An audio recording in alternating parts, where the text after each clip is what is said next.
Muy bien, hoy vamos a hablar de la fisioterapia como ciencia. Ahora bien, antes de que podamos definir la fisioterapia como ciencia, tenemos que saber qué es la ciencia.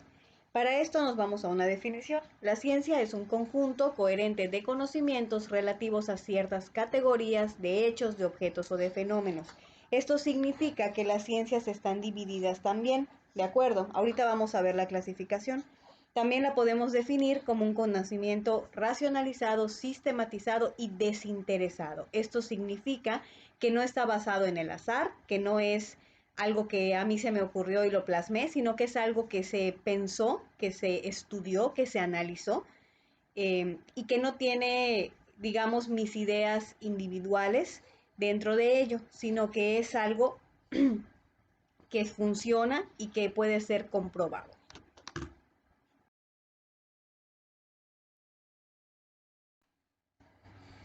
La ciencia la vamos a clasificar de acuerdo con Mario Bunch en dos principalmente, las ciencias formales y las ciencias fácticas.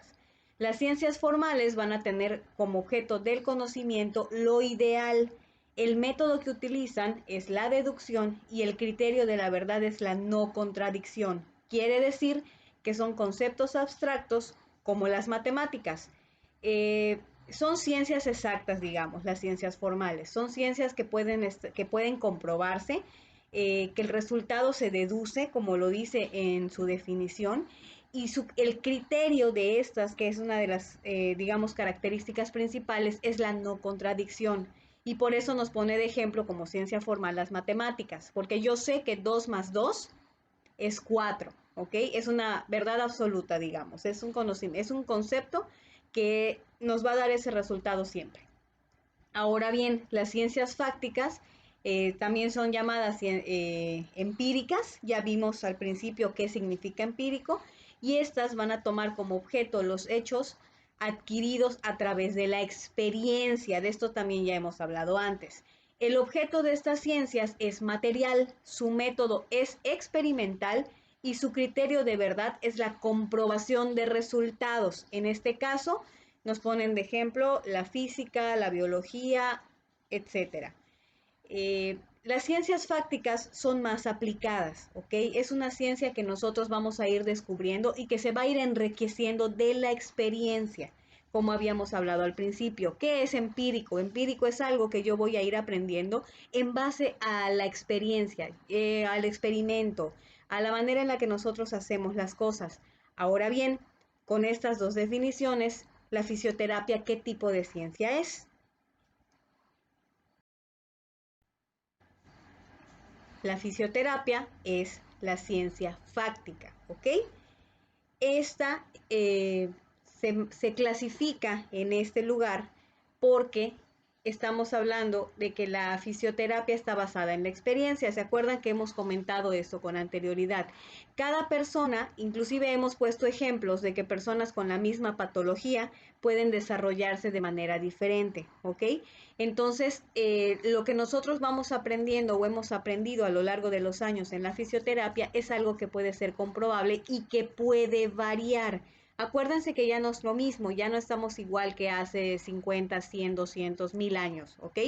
Sí hay una diferencia también en cómo están las personas ahorita, cómo se desarrollan y todo esto. Entonces, a lo mejor un remedio que a mí me funcionaba hace 100 años, ahorita pues ya no me va a funcionar. Entonces, esta ciencia pues es algo que puede irse modificando también y digamos se puede ir actualizando, ¿ok? La fisioterapia se sustenta en conocimientos aportados tanto por la ciencia pura como por la ciencia aplicada y una parte técnica. Eh, ¿Por qué nos da esta división? Porque el cuerpo humano es el cuerpo humano, ¿ok? La anatomía va a seguir siendo la anatomía, nosotros lo veamos en la carrera que lo veamos. Y eso, por ejemplo, es algo que tenemos que respetar a la hora nosotros de aplicar un tratamiento, ¿sí?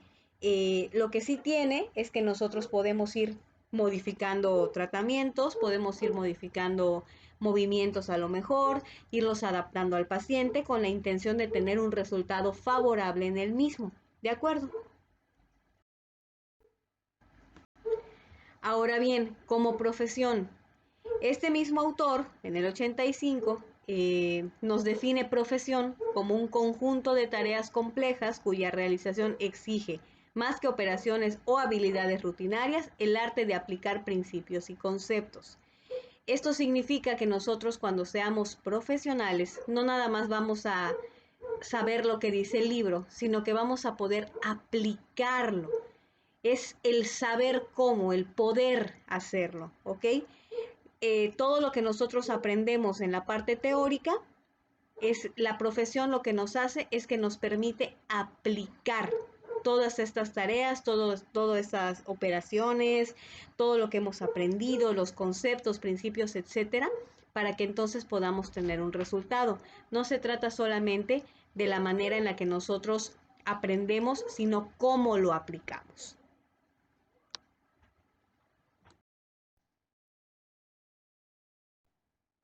Muy bien. Ahora, la fisioterapia es una disciplina o área del conocimiento que se nutre de la tradición, la experiencia, el razonamiento y la ciencia, ¿ok? Esto es algo que ya hemos platicado y que les acabo de explicar. De hecho, nosotros vamos a tomar todo lo que vamos a aplicar en la fisioterapia de la tradición, o sea, de todo lo que se ha aprendido de manera empírica, ya lo vimos en la línea del tiempo y en todos estos conceptos, ¿ok? De la experiencia, de cómo lo utilizo y por supuesto con su base científica, ¿ok? Por lo tanto, la fisioterapia exige ese conocimiento y se tienen que cubrir ciertas características que les voy a mencionar. Objetividad, razonamiento teórico, quiere decir objetividad, que tengamos realmente hacia dónde ir, un objetivo, ¿sí? Y que se pueda cumplir. El razonamiento teórico significa que todo lo que yo aprendí conforme lo leí, lo pueda yo aplicar, ¿ok? Planteamientos explicativos es saber también cómo transmitírselo al paciente, ¿sí? Pensamiento crítico, no nos podemos dejar llevar nada más por la parte sentimental, por ejemplo. De hecho, eso es algo que no nos podemos permitir. Y si tenemos, ¿a qué me refiero con eso? Que si yo voy a poner un ejercicio que yo sé que va a causar dolor, no puedo decir, ay, pobrecito, se lo voy a hacer menos para que... No, ¿por qué? Porque entonces el tratamiento no va a estar adecuado y no vamos a tener el resultado que estamos buscando. ¿De acuerdo? Sistemático, acumulativo. Esto es importante porque nosotros no vamos a ver los resultados desde la primera sesión. En algunos casos sí vamos a ver alguna diferencia considerable, pero en la gran mayoría nosotros vamos a ir trabajando con el paciente, ¿sí? Y conforme más vayamos realizando nosotros el tratamiento, vamos a tener un mejor resultado. Por eso es acumulativo.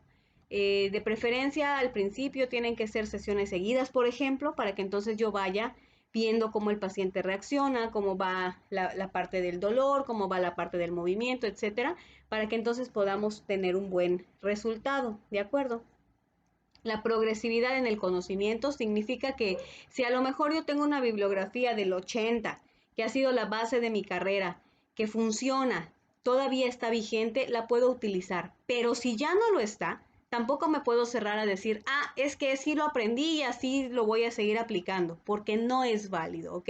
Tenemos que estar actualizados también, ya eso se refiere a la progresividad, a que nosotros vayamos adquiriendo también conocimientos nuevos y junto con los conocimientos que yo ya tengo, entonces poder aplicarlo a algo más actualizado y que tenga un mejor resultado, ¿ok?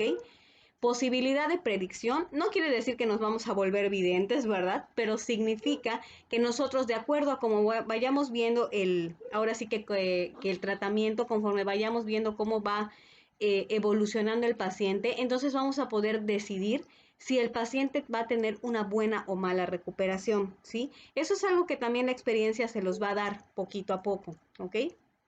El lenguaje formal, que identifica el cuerpo de conocimientos. El lenguaje formal también se refiere a la manera en la que nosotros nos expresamos, por supuesto. En clases anteriores les he mencionado la importancia de la parte del lenguaje, ¿ok? Pero en esta se refiere a que cuando nosotros hablamos con el paciente o le explicamos, sí tenemos que utilizar nuestro conocimiento, por supuesto, un lenguaje adecuado para el paciente, para que la persona aprenda y entienda lo que le estás queriendo decir, pero no con palabras demasiado rebuscadas, ¿sí? Vamos a utilizar el método científico, que ahorita lo vamos a explicar también. Nos exige tener coherencia y consistencia. Significa que lo que yo le muestro, vamos a suponer, es como, no sé, si tú vas al nutriólogo y el nutriólogo es obeso, pues tú vas a decir, bueno, si él no puede seguir sus propios consejos, yo por qué le voy a hacer caso. Algo más o menos así. Si yo le digo al paciente, usted tiene que alimentarse sano, yo debería de comer sano, ¿no? Si yo le digo, tiene que hacer ejercicio 3 veces por semana, pues yo debería de hacer lo mismo. Hay una frase muy popular, ¿no? Que dice que hay que predicar con el ejemplo. A eso se refiere. Hay que ser coherentes. Yo no le puedo decir a mi paciente, siempre tiene que estar, no sé, echarle muchas ganas. Si cuando llega yo, él hace su tratamiento solito, yo estoy acostado, ¿no? O estoy sentado jugando mi teléfono. Entonces hay que ser coherentes entre lo que decimos y lo que hacemos, ¿de acuerdo? Y debe de ser universal. Esto significa que a donde yo vaya, debo de poder explicarlo, debo poder aplicarlo, decirlo y hacerlo, y todos me van a entender. Si me voy a Estado, bueno, a lo mejor la barrera del lenguaje pudiera, o del idioma, mejor dicho, pudiera ser a lo mejor un impedimento en algún momento, generalmente no ocurre así. Universal, pues sí se refiere a que nosotros lo podamos aplicar o explicarlo a cualquier persona y todos deben de poder entenderlo y hacer lo que nosotros les pedimos. ¿Ok? Muy bien. Ahora, hay ciertos criterios que van a definir a la fisioterapia como una disciplina científica, que esa es la parte que nos interesa de aquí. La primera es el campo objetual. Este ocupa la persona. La persona va a participar, al igual que en muchas otras ciencias, de un mismo objeto de estudio, que son los seres humanos. O sea, la fisioterapia es aplicada a las personas, aunque sí hay ahorita, digamos que como que un marco un poco más amplio que ya nos permite, por ejemplo, la fisioterapia veterinaria, que eso es algo que en épocas pasadas no se veía o no se hacía o no se aplicaba. Ahorita es algo que ya se está haciendo, pero digamos que inicialmente el objetivo va a ser la persona. Nuestro objetivo es ayudar a las personas, ¿ok? El campo problemático. El estudio del movimiento primero, que es aprender a moverse efectivamente para sobrevivir y funcionar en la sociedad. Esta parte tiene que ver mucho con la adaptación también. Con las barreras físicas, por ejemplo, las personas en silla de ruedas o que son, no sé, que tienen alguna discapacidad visual o, o alguna discapacidad motora que digamos que son en muchas ocasiones las que más nos dificultan para poder llevar una vida normal, por decirlo así. Y las interrogantes que tienen que ver con la alteración del movimiento desde diferentes perspectivas, que son las diagnósticas y las terapéuticas. Esto tiene que ver también con la parte de lo que dice mi texto y lo que yo veo en la evolución del paciente, ¿sí? Recuerden que a lo mejor cuando yo hago una valoración inicial, yo puedo hacer un diagnóstico y decir, bueno, mi paciente va a tener una recuperación adecuada, a largo plazo, porque estoy viendo que es un paciente poco cooperativo o estoy viendo que es una lesión que es demasiado profunda, porque he tenido a lo mejor pacientes con esta misma patología y les lleva tanto tiempo hacerlo, ¿ok? Pero ya a la hora de nosotros hacer el tratamiento terapéutico, a lo mejor al yo aplicar ese mismo tratamiento que apliqué con X o Y paciente que me llevó 6 meses rehabilitar, tal vez con este paciente no me funciona. Entonces tengo que cambiar mi perspectiva y tengo que aplicar un tratamiento diferente, aunque la patología sea la misma, porque acuérdense que cada persona es distinta. Entonces, así como me funciona con algunos, con otros puede no funcionarme. Y si no me funciona, tengo que modificarlo, porque si no, no voy a tener el resultado que quiero o el resultado que estoy buscando. ¿Estamos? El campo metodológico. Aquí es donde aplicamos el método científico. Vamos a utilizar un método de resolución de problemas que conlleva el rigor de un campo metodológico. Significa que cuando yo voy a trabajar con un paciente, no nada más es, bueno, pues yo vi que fulanito le movió la mano así y como que funcionó, entonces lo voy a intentar hacer así. No, sino que yo tengo que tener un criterio, ¿ok? Tengo que tener un método, tengo que saber qué voy a hacer, ¿ok? Y tengo que seguir los pasos que son necesarios. Por ejemplo, si voy a hacer una movilización pasiva de un paciente que llegó con secuela de alguna fractura de muñeca, por ejemplo, lo adecuado es que nosotros pongamos el calor primero para ayudar a disminuir el dolor, para mejorar la circulación, para que le duela menos, ¿ok? Y nos permita mover y después movilizo. No quiere decir que no pueda hacerse, vamos, que yo no pueda mover sin poner calor, pero nos da un resultado mejor, inclusive para el paciente, ¿sí? Para la cooperación del paciente. Eso es lo que va en esta parte. Yo tengo que saber cómo llevarlo y qué va a ocurrir si yo lo hago de una manera distinta. ¿Dónde lo puedo ver mejor? A lo mejor en una técnica de FNP, que son de facilitación neuromuscular, porque cuando precisamente se llama facilitación, porque tienen un orden para aplicarse los estímulos para que yo pueda tener un resultado. Si yo no los aplico en ese orden, no quiere decir que en algún punto no vaya a funcionar, pero sí nos va a dar a lo mejor un retraso en ese desarrollo, a lo mejor no nos va a dar el resultado que estamos buscando, ¿ok?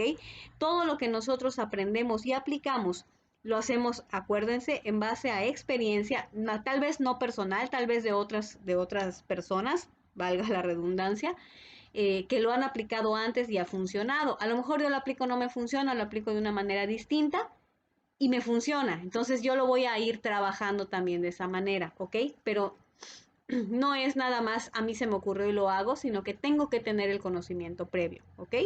Y un sistema de lenguaje, la fisioterapia va a compartir un metalenguaje con la medicina, la biología, física, psicología, pedagogía y todas las demás disciplinas con las que nosotros podamos trabajar o llevarnos, ¿ok?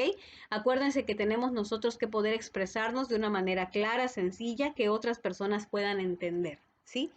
Tenemos que saber, por supuesto, los conceptos, pero tenemos que poder saber aplicarlos también. ¿Estamos?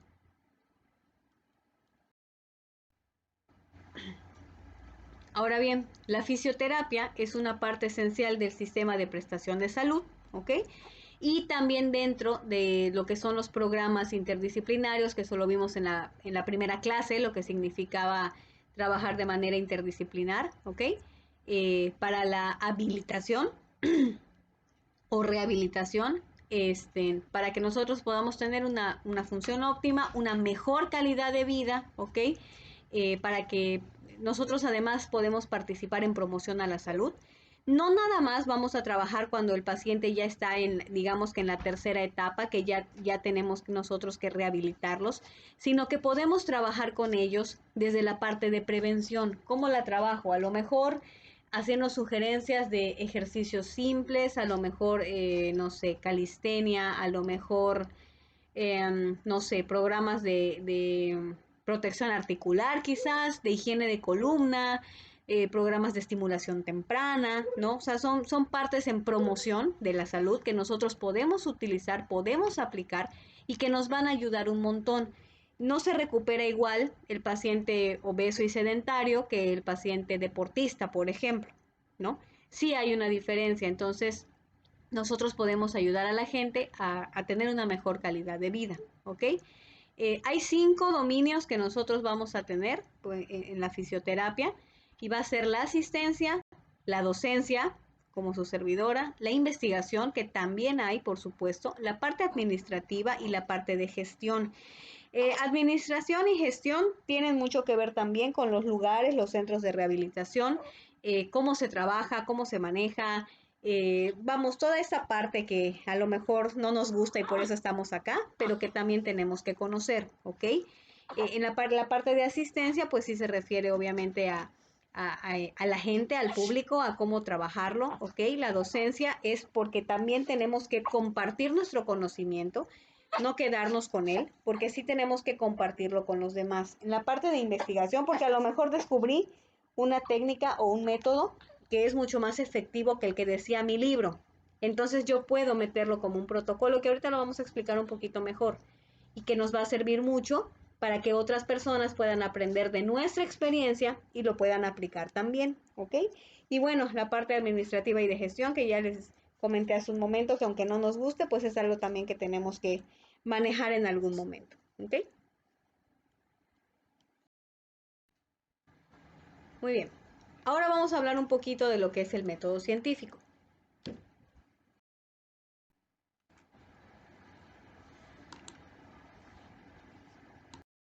Ahora bien, la fisioterapia, al tener esta consideración como profesión, le va a conferir autonomía, una dinámica propia de funcionamiento y el derecho a ejercer el control de su trabajo en sus hábitos de actuación. Esto significa que la fisioterapia puede actuar como ellos necesitan, como requieran, en base a todo el conocimiento que ya tenemos acerca de y la manera en la que se aplica, ¿ok? O sea, nosotros en la fisioterapia podemos aplicar nuestro conocimiento propio. No es necesario que alguien más esté encima de nosotros, por decirlo de alguna manera, ¿ok? El camino que nosotros tenemos que recorrer para llegar al conocimiento científico va a ser a través del método científico, que este va a ser un rasgo característico de la ciencia, ya que donde no hay método no hay ciencia, ¿sí? Por eso la fisioterapia también se considera una ciencia, ¿sí? La esencia del método científico es analizar una parte de la realidad para llegar al descubrimiento y el conocimiento de la verdad, como todo método, ¿sí? El método científico no crea conocimiento y esto es muy importante y por eso está enfatizado. El método científico lo que hace es que va a comprobar las explicaciones o las hipótesis que se han generado para que nosotros podamos explicar ciertos fenómenos, ¿sí?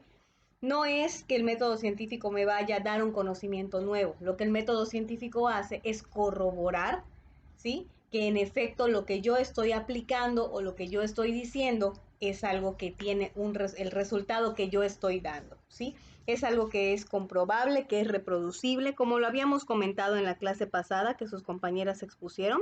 Es algo que se puede reproducir, es algo que se puede refutar y es algo que tiene pasos a seguir, ¿ok?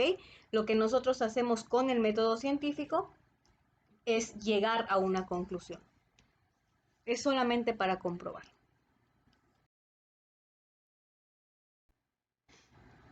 Ahora, el método científico está compuesto por varios pasos que se los puse acá en una figurita. El primero es la observación, el segundo, la identificación del problema, el tercero, la formulación de hipótesis, el cuarto, la experimentación, el quinto, la demostración o refutación y por último, la conclusión. Creo que en algún momento de la vida todos hemos visto o hemos sido parte del método científico. No sé si en la preparatoria no se los marcaron, generalmente se va se hace un trabajo que tiene todos estos pasos. Si no es así, de cualquier manera lo vamos a ver durante la carrera porque es algo que es parte de nuestro, ahora sí que de nuestro marco, ¿no? Es algo que sí tenemos que saber hacer. Comenzamos con la observación, como su nombre lo indica, es ver, observar, mirar de todos los ángulos, desde todas las perspectivas que nosotros podamos. Tenemos que identificar un problema. Vamos a tratar de aplicarlo para que quedemos un poquito más claros. A lo mejor llega un paciente, ¿ok? No sé, un problema de columna. Llega un paciente con un problema de columna. Tengo que ver al paciente primero. ¿Qué es lo que voy a observar? A lo mejor voy a observar que tiene un hombro más bajo que el otro, a lo mejor una extremidad se ve, una rodilla se ve más arriba que la otra, a lo mejor, no sé, veo que la cabeza la tiene ligeramente de lado, a lo mejor estoy viendo que en el tronco es muy visible que haya alguna deformidad. Vamos a suponer que es un paciente con escoliosis, ¿sí?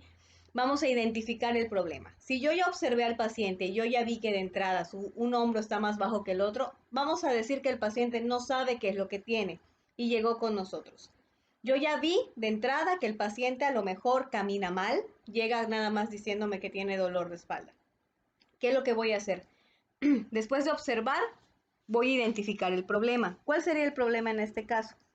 A lo mejor tiene una desviación en la columna, que hace que tenga un hombro más bajo que el otro, ¿sí? Voy a formular una hipótesis. ¿Qué puede estar ocasionando que yo tenga esa desviación en la columna? A lo mejor tengo una extremidad más corta que la otra. Esa es una de las causas más probables.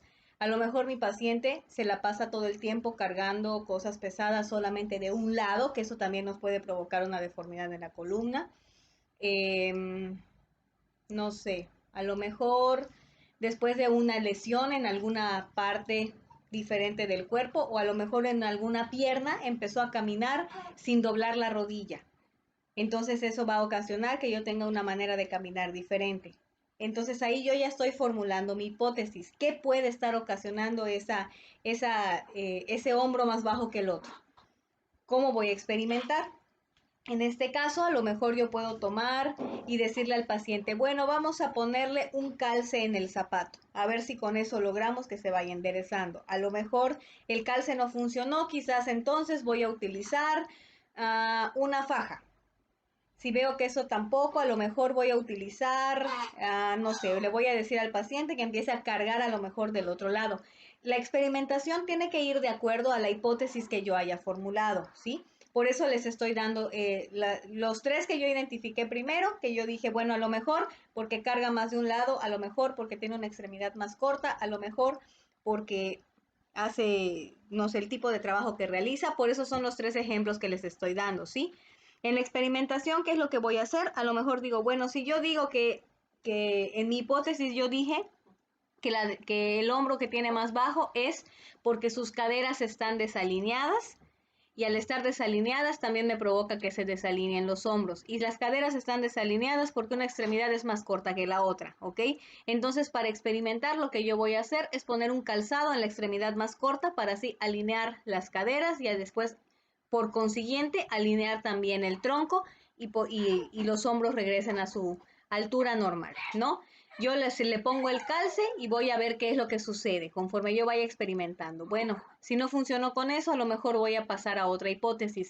En el método científico no tenemos, si a lo mejor yo experimenté y no funcionó mi hipótesis, entonces puedo volver a intentarlo, ¿ok?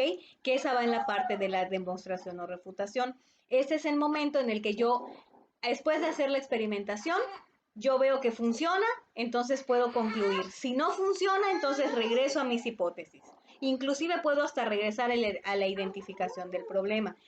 No es un método que sea totalmente lineal, sino que el método científico nos da la opción o la oportunidad de que si en algún punto yo veo que hay un fallo o yo veo que no está funcionando o a lo mejor hice o planteé mal alguna de las partes, puedo regresar y volver a plantearlo. En la parte de la conclusión es cuando yo ya conseguí un resultado positivo al problema que yo identifiqué inicialmente, ¿ok? Solo en ese momento entonces puedo llegar a una conclusión. Ahora, por último, para terminar con los temas de esta semana, vamos a hablar del artículo científico, ¿sí? El artículo científico es un texto que se escribe para que se publique en una revista especializada, ¿sí? Cada una de las especialidades pues tiene su tipo de revistas que son especializadas en lo que se trabaja, ¿de acuerdo? Les puse unos ejemplos acá, puede ser ingeniería, de lenguaje, administración o cualquiera disciplina que nosotros queramos, ¿sí? El propósito del artículo científico es compartir por primera vez con una comunidad científica los resultados parciales o finales de alguna investigación realizada con la aplicación del método científico, que es lo que acabamos de explicar, ¿ok? El artículo es resultado de una investigación previa, ¿sí? Ya sea resultados parciales o resultados finales, inclusive hay quienes publican con la intención de que les refuten o que les hagan a lo mejor observaciones de en dónde estuvo el error para poder llegar a una conclusión más verídica, ¿ok? ¿Cuáles son las características que tiene el artículo científico? Primero, hace referencia a un problema o pregunta de investigación, ¿ok? La segunda característica es que el artículo es original, ¿ok? Puesto que va a publicar resultados de investigación por primera vez. Eso es importante porque el artículo científico, por ejemplo, si alguno de nosotros quisiera hacer uno, no es válido que yo tome un artículo que ya esté hecho y yo lo republique, sino que la idea del artículo científico es que nosotros hagamos o tengamos ideas nuevas o problemas nuevos que queramos resolver, ¿sí? El tercero se publica en revistas científicas que son decididas, no es como que yo haga el artículo, lo suba a internet y ya está, sino que para que tenga una validez real, tiene que estar publicado en una revista científica que sea, por supuesto, de la índole del tema que nosotros vayamos a hacer, ¿ok? La cantidad de palabras va a depender de los parámetros de cada revista, ¿sí? Cada una de las revistas, así como los colegios, etcétera, tienen su estándar, ¿ok? Y sus parámetros, por supuesto, de lo que se necesita o de lo que debe de contener el artículo para que pueda ser aceptado. Generalmente, la cantidad de palabras va a oscilar entre 2.500 y 3.500 palabras, ¿sí? Dependiendo de las necesidades del artículo, puede contener gráficos, tablas, figuras, ¿sí? Como apoyo visual a lo mejor. Si a lo mejor en el artículo yo hablo de alguna estadística, es posible que tenga yo que poner alguna gráfica en donde yo explique los resultados de esa estadística, por ejemplo, ¿no? Eso ya va a depender de lo que necesitemos en la explicación que estemos dando. Si hablamos a lo mejor, no sé, de un familiograma, a lo mejor voy a necesitar poner gráficos y poner figuras para que la persona que lo esté leyendo pueda entender a qué se refiere cada una de lo que se describe en el artículo. ¿Ok?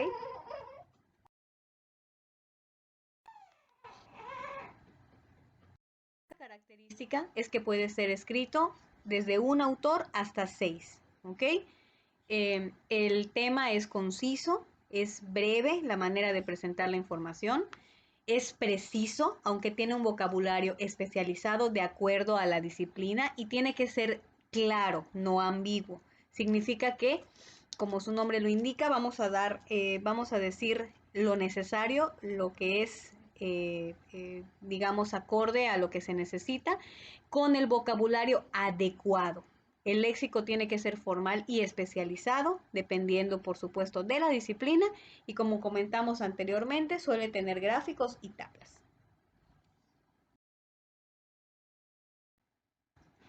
Estructura.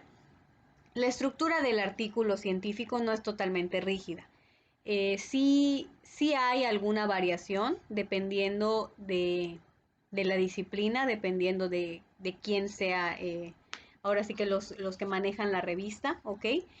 Tienen detallitos que pueden ser diferentes, pero sí tiene que tener las características que mencionamos con anterioridad. Eso sí es importante. Las características tienen que estar, aunque pueda a lo mejor faltar alguna dependiendo de la revista. Las características principales tiene que tenerlas.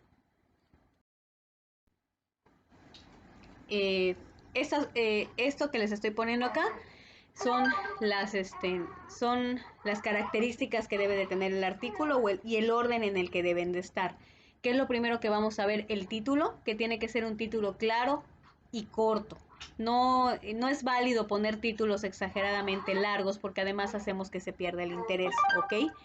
En el segundo punto van a ir los nombres de los autores, que generalmente van acompañados de la institución en la que trabajan y el correo electrónico donde se les puede localizar. Acuérdense que una característica importante del artículo científico es que es refutable también, entonces es necesario que tenga la facilidad de poder contactar a los autores. En el tercer punto va el resumen. El resumen tiene que tener entre 200 y 300 palabras.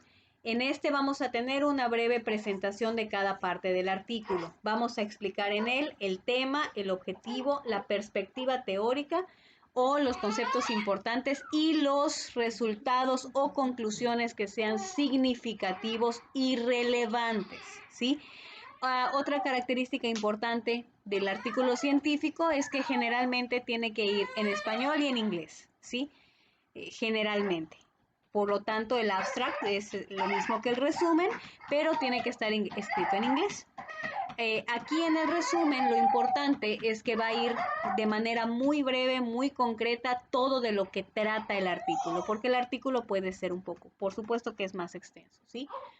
El número 4 son las palabras clave, que son los conceptos fundamentales del texto. Por ejemplo, si voy a hablar de fisioterapia deportiva, entonces mis palabras clave pues tienen que ser respecto a ello, ¿sí? Generalmente van entre 3 y 7 términos que vamos a a poner como palabras clave. A lo mejor si voy a hablar de la funcionalidad de la rodilla, entonces, pues entre mis palabras clave, pues voy a poner, no sé, líquido sinovial, rodilla, mecánica, no sé, dependiendo de lo que vaya a tratar el artículo, ¿ok? Muy bien, en el quinto lugar tenemos la introducción. En la introducción vamos a presentar lo que se va a desarrollar en el artículo y vamos a tratar de hacerlo interesante para el lector, tema por tema, para que entonces se lea el artículo completo, ¿sí? Es como cuando tomas un libro y lees la reseña al final, si te llama la atención la reseña o te llama la atención la introducción, entonces te enganchas con el libro, lo compras y lo lees, ¿no? Eso es lo mismo que vamos a hacer en la introducción del artículo científico. ¿Qué es lo que debe de contener? El propósito del artículo, ¿sí? O sea, su objetivo, para qué lo hice o qué es lo que quiero obtener con ello, ¿sí? Los antecedentes, que en estos vamos a referenciar brevemente los trabajos de otras personas para contrastar con los nuestros. Generalmente en los artículos científicos nosotros tratamos a lo mejor de refutar alguna otra teoría, a lo mejor nos inspiramos en alguien, entonces este es el punto o el momento en el que nosotros debemos de explicarlo, ¿sí? La perspectiva teórica que nosotros tenemos, o sea, qué es lo que nosotros queremos llegar con ello, cuál es mi objetivo, qué necesito, desde qué punto de vista lo estoy haciendo, ¿sí? Y la justificación, que es donde vamos a explicar la importancia de este trabajo que hicimos para el resto de la comunidad académica, ¿no? Realmente eso es lo que es importante que vamos a poner en la introducción. ¿Para qué lo hice? ¿Para por qué? ¿Sí? Eso es lo importante. El desarrollo, como su nombre lo dice, ¿verdad? Es donde vamos a explicar todo lo que hicimos, toda la experimentación que nosotros hicimos para en el tema que estamos tratando, ¿sí? En la metodología vamos a explicar cómo se lleva a cabo el desarrollo de la investigación, cuál fue el método que utilizamos, qué instrumentos utilizamos, ¿sí? Todo lo que es el método científico, por supuesto, y como su nombre lo indica, va en la metodología. También van las definiciones fundamentales que se van a presentar, que es donde se presentan las definiciones de los conceptos o teorías más importantes del artículo. Aquí es donde yo menciono, inclusive si tengo a lo mejor definiciones tal cual, aquí es donde yo las pongo, ¿sí? Y los resultados, que en los resultados vamos a presentar los datos más importantes de los experimentos que realizamos, ¿sí? Los vamos a explicar también en relación a los conceptos o teorías que se abordaron. En la introducción yo mencioné a lo mejor que basado en el artículo de fulanito de tal, en el cual él explica que si nosotros llevamos esta metodología en el ejercicio, entonces vamos a conseguir tal y cual resultado y mi trabajo yo lo estoy haciendo para demostrar que si además de eso yo hago tal y tal cosa, el resultado entonces va a ser muchísimo mejor. Entonces en la parte del desarrollo, pues yo comento eso. Voy a comparar los resultados que se obtuvieron a lo mejor en el artículo en el cual me basé y cuáles son los resultados que yo tuve, por lo cual yo considero que mi método es mejor, por ejemplo, ¿no? Si yo a lo mejor hice este artículo con la intención de aumentar un artículo ya existente, o a lo mejor hacer una metodología totalmente nueva para esa misma patología de rodilla que fulano de tal comentó en su artículo. Sí, espero haberme explicado.